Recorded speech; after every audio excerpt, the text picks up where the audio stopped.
महादेव सट्टा online syndicate पर आज बड़ा खुलासा। ये खुलासा उन अधिकारियों के लिए सिरदर्द और मुश्किलें पैदा करने वाला है जिनके घरों में बीते दिनों सीबीआई ने रेड मारकर कार्रवाई की थी। आज अंग्रेजी और विश्वसनीय समाचार पत्र द हितवादा की एक और पड़ताल में ये बड़ा खुलासा हुआ है। देश का सबसे बड़ा ऑनलाइन सट्टा घोटाला अब उस मोड़ पर पहुंच गया है जहां सत्ता और सिस्टम का सबसे गहरा गठजोड़ खुलकर सामने आ रहा है। अंग्रेजी अखबार और विश्वसनीय समाचार पत्र द हितवादा की एक और सनसनी एक्सक्लूसिव रिपोर्ट ने ये किया है ये बड़ा पर्दाफाश, जहां सीबीआई अब सिर्फ सट्टेबाजों पर नहीं बल्कि सिस्टम के काले किरदारों पर सीधे एफआईआर दर्ज करने की तैयारी में है।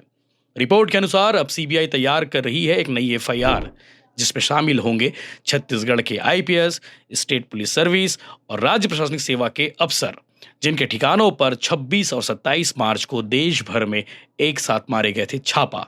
दहितवाद ने अपनी एक्सक्लूसिव पड़ताल में बताया है कि जिन अफसरों ने जो संपत्ति बनाई है वो उनकी घोषित आय से कई गुना ज्यादा है।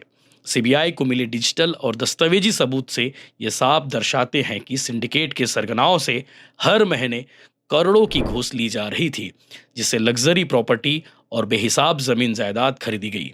सबसे गंभीर बात, ये संपत्तियां उनकी सरकारी इमोबेल प्रॉपर्टी रिटर्न्स में दर्ज नहीं है, यानी कि जानबूझकर इन संपत्तियों को छुपाया गया, जो कि भ्रष्टाचार अधिनियम की धारा 13(1)(b) के तहत अपराध की श्रेणी में आता है। वहीं दूसरी ओर एडिशनल एसपी अभिषेक महेश्वरी, जो सीबीआई की रेड के बाद 72 घंटे से लापता थे, अब सामने आए हैं और सीबीआई के सामने बीएनएस की धारा 180 के तहत अपना बयान दर्ज करा चुके हैं। उनसे पूछताछ कर रहे हैं सीबीआई के जांच अधिकारी एडिशनल एसपी अजीत सिंह। पूरी जांच की कमान संभाल रहे हैं डीआईजी अभिनव खरे, जो कि साइबर अपराध के लिए जाने माने विशेषज्ञ हैं।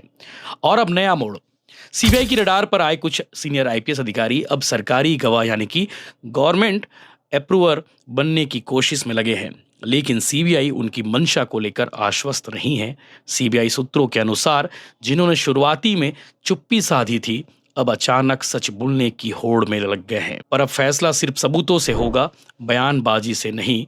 साथ ही 2 आईजी रैंक के अधिकारी, जिन्हें राज्य सरकार की तरफ से सेक्शन 17A के तहत जांच की अनुमति दी जा चुकी है, उनके ठिकानों पर भले ही अब रेड नहीं हुई, लेकिन अभी भी सीबीआई की रडार में वो है और सख्त निगरानी में कभी भी उन्हें समन भेजा जा सकता है। और अब जानिए सीबीआई की जांच में मजबूत स्तंभ क्या क्या है। सीबीआई ने जब्त किए iPhone, laptop, hard drive, clone किए गए डेटा से यानी कि पुराने हटाए गए डेटा को फिर से रिकवर कर लिया गया है। कॉल डिटेल और इंटरनेट रिकॉर्ड ने भी सिंडिकेट और अफसरों की मिलीभगत को उजागर किया है। संपत्ति विवरण और घोषित आय में भारी अंतर भी देखने को मिला है। डीए केस को मजबूत बना रहे हैं।